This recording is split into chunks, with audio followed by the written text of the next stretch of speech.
Good evening. Amazon, the world's largest online retailer, is facing the threat of strike action across the US in the lead up to Christmas. The crisis comes after workers say the giant company owned by the world's second richest man has refused to recognize the Teamsters union and ignored a 15th of December deadline to hold talks over employment contracts. Well, the head of the Teamsters Union, General President Shone, said the corporate elitists who run Amazon are leaving workers with no choice. Well, earlier this week, an investigation led by Democrat Senator Bernie Sanders claimed the company had refused to improve workers' safety because of concerns about profitability. In response, Amazon has accused the union of intentionally misleading the public. Anewz's Benji Hire has more from Washington, D.C. Guy, just days before Christmas, Amazon employees are walking out from New York to California to Illinois, demanding better treatment, conditions and pay. One labour union leading this industrial action has blamed what it calls the corporate elitist and greedy executives who run Amazon, who are pushing thousands of hard-working Americans, this statement says, to the brink and leaving workers with no choice. The issue at hand, says the Teamsters Union, is that Amazon rakes in more money than anybody else, yet subjects workers to, quote, injury and abuse at every turn. Amazon has condemned the union for illegally coercing employees, it says, and misleading the public during this holiday season. The online retail company, which employs roughly 800,000 people stateside, has for years faced accusations about unsafe conditions at its warehouses, those accusations becoming even more pronounced when e-commerce exploded during the COVID-19 pandemic. Its founder, Jeff Bezos, one of the richest businessmen alive, said at the time that his company must do better when protests by his staff took place around the world. More recently, a congressional investigation here in the US this week found that Amazon pushes its workforce to fulfill orders at speeds that would cause high rates of injury, according to the congressional report. Amazon claims those findings are, quote, wrong and featured selective, outdated information that isn't grounded in reality. Benji Hire for Anewz in Washington, D.C. In other news, data published in the international scientific journal Nature has revealed a sharp increase in the use of private jets. The study found that the number of miles flown has soared 53% since 2019. Well, the research also showed that despite worldwide efforts to tackle climate change, the number of private planes is going up, not down.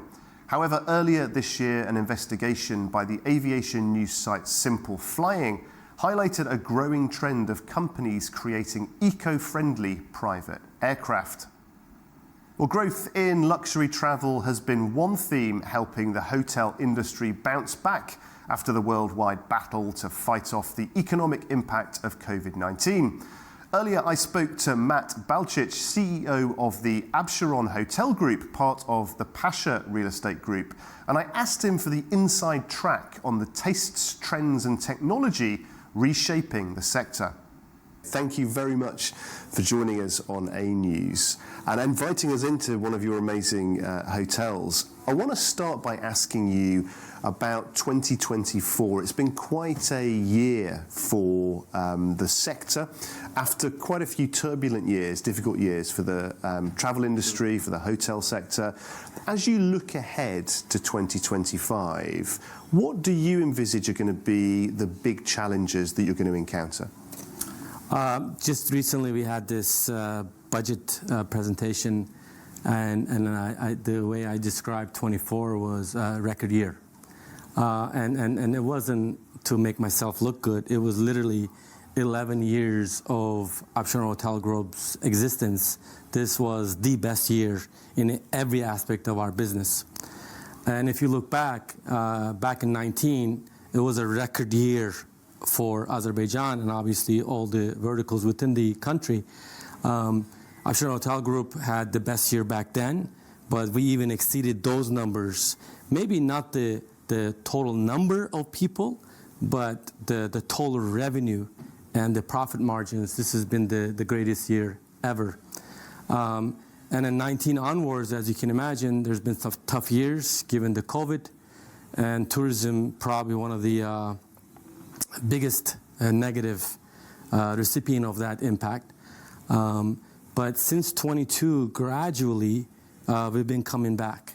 And this has been happening all around the world. I used to be in US, Asia Pacific, so Middle East, so I have friends I'm still in touch with.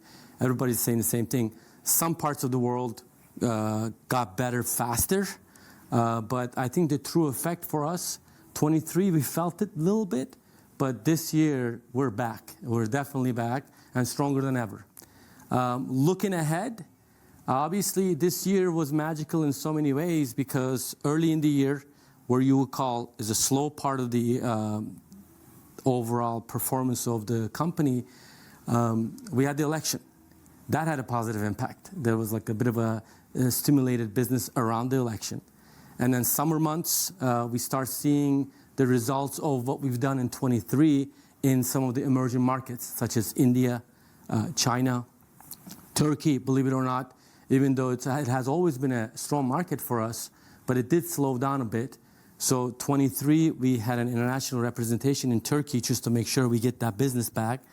And then India came at a level that we weren't even expecting, not just for Shone Hotel Group, I think country as a whole. And then China, towards the end of the year, we're also seeing the China effect. So 25, what I expect from 25, India to go strong as it did in 24, slightly better. China to have the India effect that we had in 24, we're expecting that in 25. In anticipation of that, you know, most of our hotels, we are China ready, we call it. So we looked at our offerings at breakfast. We looked at our offerings in the guest rooms, the tea sets, the way the beds are set up, how we handle transportation, how we handle anything and everything to ensure we are ready for their expectations from China. In addition, Azal Airlines and ATB just recently announced the new direct flights from Korea. So in addition to China, we anticipate some good returns from Korea once a week. We'll see how that goes. And then Turkey is, again, stronger than ever. So we look forward to repeating 24 in 25 as well. So I am hopeful in a way. I better be hopeful because our budget numbers, my boss is not easy. Even with a great results in 24, he's still looking for double-digit growths. And we're going to deliver that. And I'm definitely looking forward to that. And we're here at the Sheraton Hotel, a very interesting part of the city of Baku. Baku itself and Azerbaijan is in an interesting part of the world. You know, this region is very interesting both geographically and geopolitically. Talk to us about what you think makes this region special. Well, I think you need to, I don't know how much, I'm not sure how familiar you are, but Silk Road, this was one of the integral part of Silk Road back in the day. And that culture continues to be part of who we are.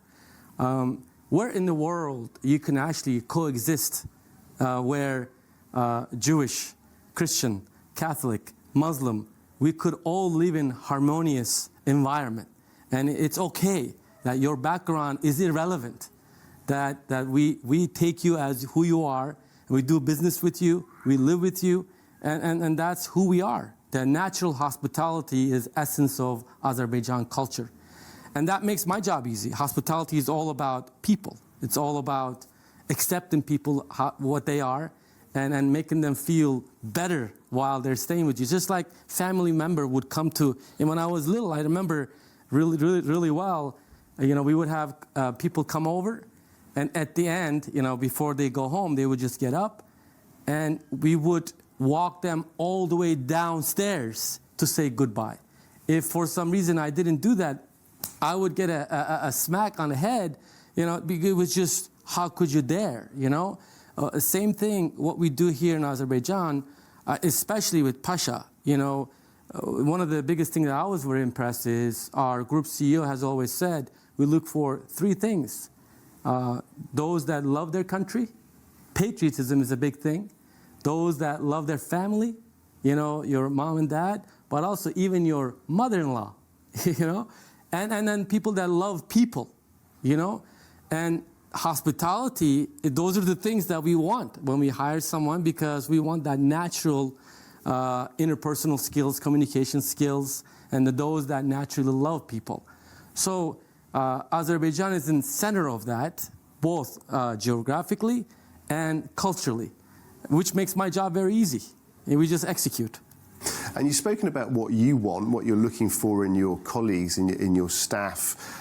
What about what customers want? People who come and stay with you. Obviously, you've got customers from all over the world.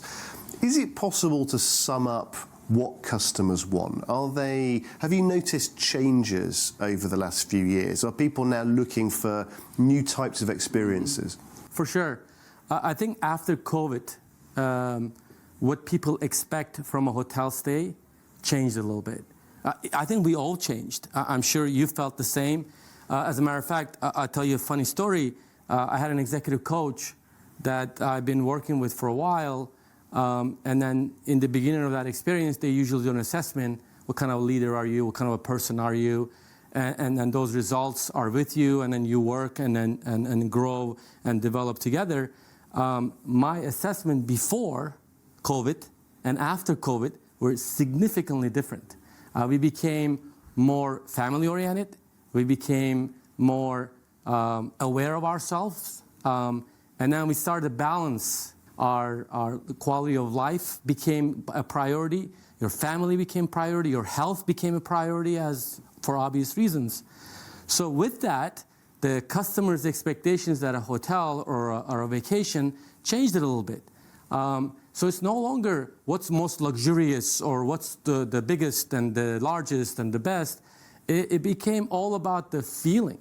It became all about the memorable experiences with your loved ones.